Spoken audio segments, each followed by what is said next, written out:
What would you do if you came across these guys in the middle of remote Papua New Guinea? The guardians of the waterfall. Well, come with me to find out what I did. All right, we're gonna make the hike up to the waterfall, which is a sacred waterfall protected by the Wii Towai, and it's a secret place.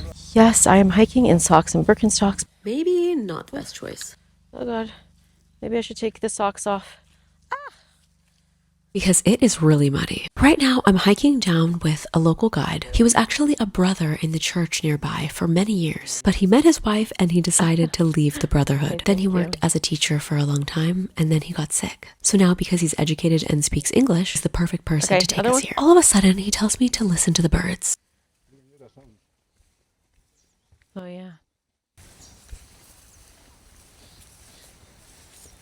To get to the sacred waterfall, we have to hike through villages, and now we are going down this hill, which is very slippery. So the Wii Towai are known as the spirit birds, and basically they listen to the birds at night and they get advice from them, they communicate with them, and they can kind of tell what's going to happen based on what they feel like the birds tell them. And the waterfall is extremely sacred to them. Before they get married, they go to the waterfall and they have a ceremony where they bathe themselves and then they pick a mate. So it's like a courtship ritual. Give me a minute so I can try not to die here. And they believe that the waterfall actually brings fortune to the tribe. And they are the only ones who are allowed to go to the waterfall. And so they protect the waterfall. And that's why we're going to see them at the waterfall. But it's a secret passageway. Their village is actually above the waterfall, so they come down to the waterfall as well. Everybody here is making sure I don't die. Thank you. All of a sudden, I see something down below.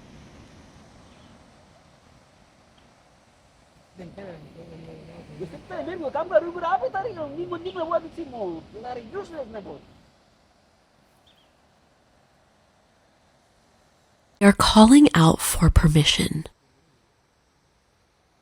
This is essential in most of Papua New Guinea. Tribal fighting was a real threat for a long time here, and it still is in other areas. But by tribes respecting each other and respecting each other's sacred land, it reduces the risk. Okay, we've gotten the go-ahead. It means that we cannot go this way. But there's one issue. We can see them around the place here and we can come back. Shit. Basically, it is extremely slippery here.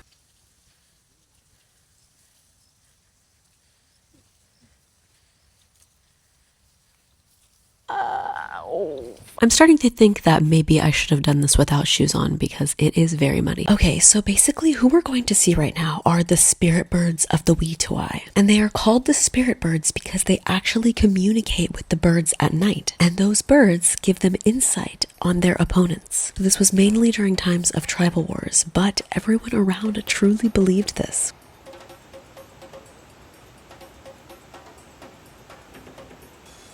Okay. Wow.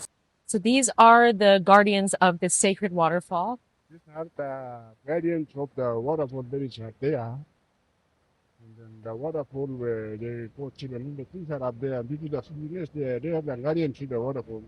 And that's the sacred place, the most sacred place. These are the guardians. And he is also part of this tribe, the Wii Towai.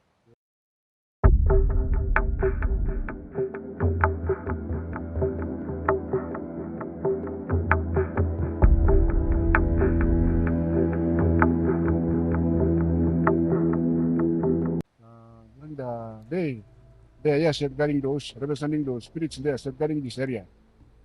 On occasions when they are not around, from the nearby tribes, they will come here in the sacred place to get blessings and fortune and all those, because they give us signal and then so on. So these are the areas that is highly protected by the spirits.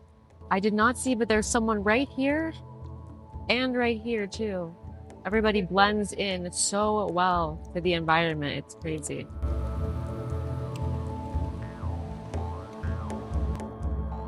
Completely blended in with the surroundings because they dunk themselves and put the clay from the river all over their bodies. Many think that this is one of the scariest tribes, but in actuality, they are extremely friendly, but they just protect their sacred spot.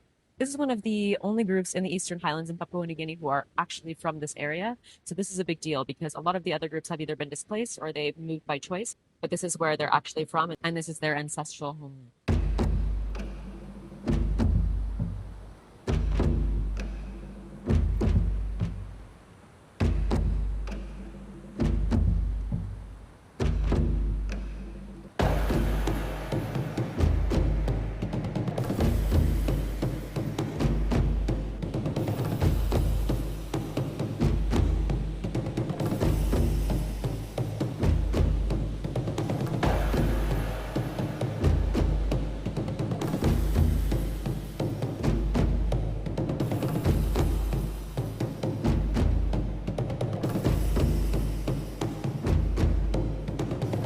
an amazing experience. Now let's talk about what everyone is wondering. Do they just sit here all day? I'm going to be totally honest, I actually do not know. But I don't think so, because this is basically a place that is protected, but they no longer actually have to fend off a lot of intruders. And actually, everyone was very happy to take off those big cloaks. It was also very apparent why these people were chosen for this job, because they are all in very, very good shape, and I think it takes a lot of strength to hold it up.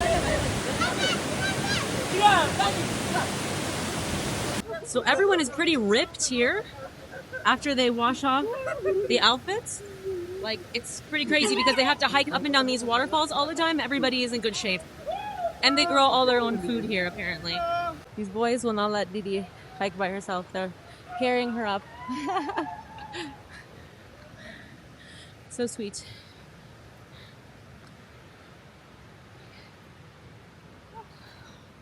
So while I think a lot of people sensationalize the spirit birds, I think it's also really important to remember that every single person who is in a tribe anywhere across the world, but for today we're talking about in Papua New Guinea, is human. We are all humans. Just because they are putting on something that to you may seem like it's more of a costume, this is traditional tribal wear. All I know is I think it is very, very cool. But for now, it's time to hike back up the mountain and out of the waterfall.